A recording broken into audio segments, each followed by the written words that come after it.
Hello and welcome. I am Rodrigo Diaz and this is the OBG Corner in partnership with the ABS-CBN News. Today we will be looking into the developments of the education sector of the Philippines. Our guest today is Dr. Patricia Licuanan, Chairperson of the Commissioner on Higher Education, or CHET, the governing body for public and private higher education institutions, as well as degree granting programs in all tertiary level institutions in the Philippines. Thank you for being with us, Dr. Licuanan. And let's start with the most significant educational reform in the past century here in the Philippines, the implementation of the K-12 program. The Philippines has been the last country in Southeast Asia and also one of the only 3 countries in the world to have a 10-year basic education system.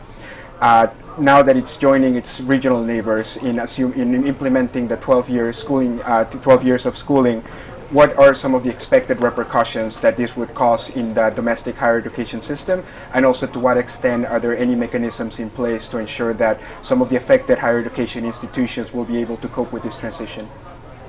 Well, on the positive side, we can say that the K-12 program will put the graduates of our higher education system on equal footing with the graduates from other countries, because now we will have the 12-year cycle. So I think that is something that's been long overdue.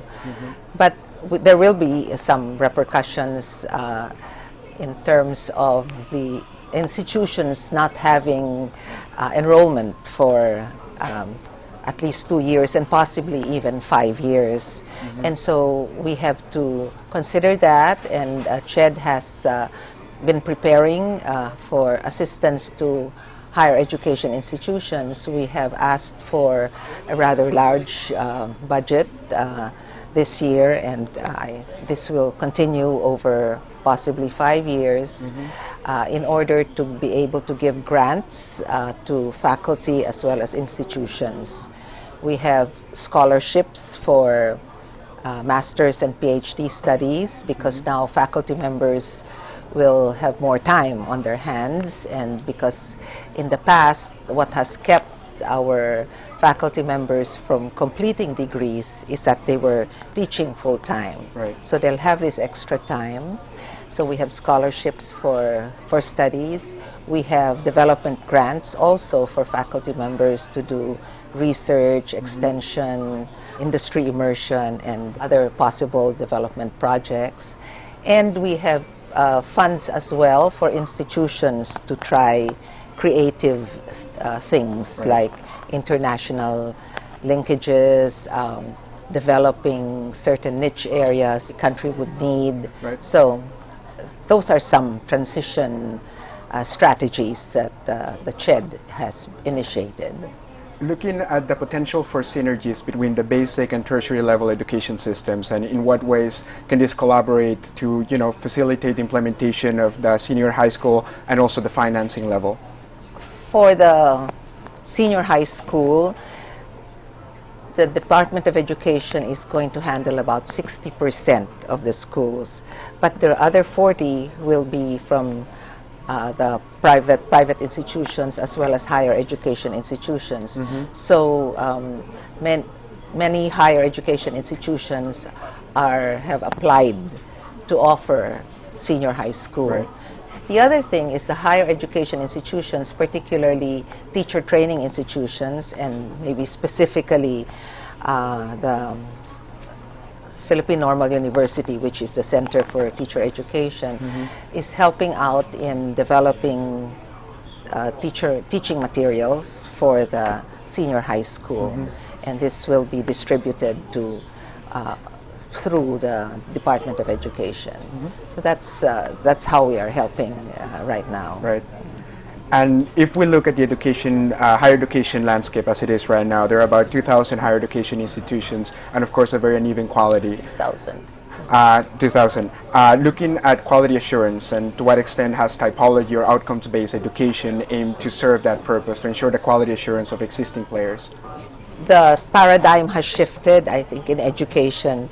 They say from a teacher-centered approach to learner-centered, and so that essentially now people are looking at learners and learning, what they call learning outcomes. Right. So everything is shifting into that, And that I feel is really a basic quality improvement, because while inputs are necessary, the teacher is very essential, and inputs are very essential in the education system.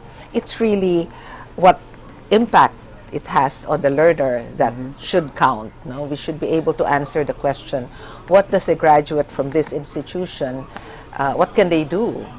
So that's the. I think that's the shift that is that's improving the quality of education. And you asked about typology. That's related as well, because in a sense, different higher education institutions have different mandates, have different visions and missions, and they should. It's not a one-size-fits-all. So we would say that a university should focus on producing research and new knowledge. Professional institutions should produce the professionals in various fields that will help the country, and so forth. So quality again is related to what you are meant to be. And unfortunately, under the current system, everyone seems to think they should be a university, and we're trying to convince the system that no, it's all right. We have a horizontal typology, which does not assume one is better than the other. Right. So a university, a professional institution, college, they all have their mandates, but it is quality that will make the difference. And so we think this way they will be better equipped to be of higher quality if they're true to their mandates. In what ways can also the adoption of accreditation serve to push this goal, whether homegrown or international, in terms of ensuring quality assurance of the existing players that are right now in the market, but also the entering of new potential incoming players? Well, accreditation is really a major quality assurance strategy. Here in the Philippines, accreditation is primarily voluntary. In some other countries, it's mandatory and it's done by government. Here, it's private and it's voluntary. But always, accreditation helps ensure that certain quality is maintained. It's some kind of badge of what is a good housekeeping seal. There are several accreditation agencies operating in the country for various types of groups. The state university system has one association that does accreditation. The private institutions, so there are 5, and they all contribute, I believe, very strategically to quality assurance.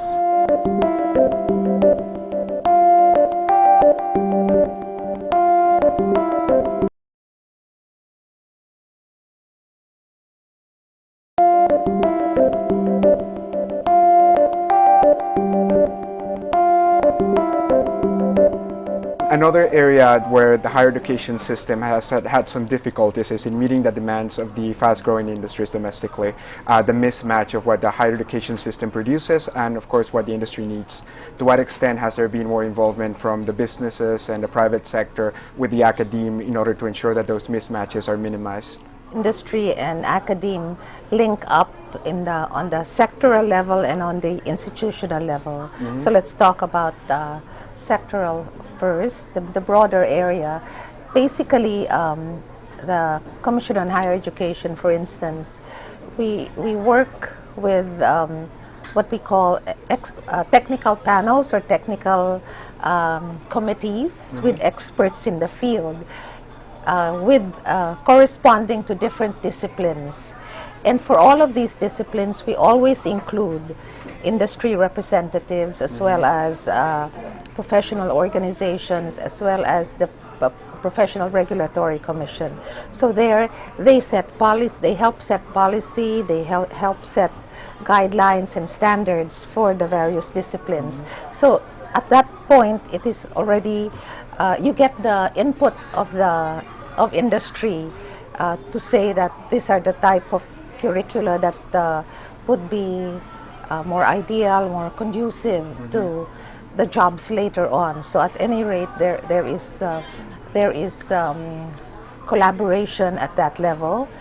We have also been collaborating with industry in developing certain types of programs that the industry needs. Right. So for example, with the business processing outsourcing and knowledge processing outsourcing industry, they gave us feedback, for instance, that our graduates, the graduates or near graduates who were tested for jobs in the industry, very few would actually make it. So they felt that there were certain areas that they were weak at or that they would need further training on. So working together, we developed a track within our business management curriculum and our IT curriculum, and this developed into what was called service management.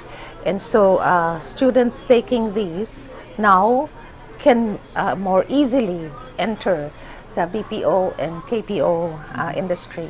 We've done that also with a field called analytics, working with IBM, for instance, who said, you know, this is the next big thing, and we would need very large numbers of people trained in the field. So there again, we developed the curriculum, embedded it into the current very prescribed courses like business and IT, which get a lot of students. And we hope these graduates will be readily hired by industry. We have one more, technopreneurship, which is essentially engineering, training them to develop products that will eventually have some commercial value. That has been also a partnership with industry.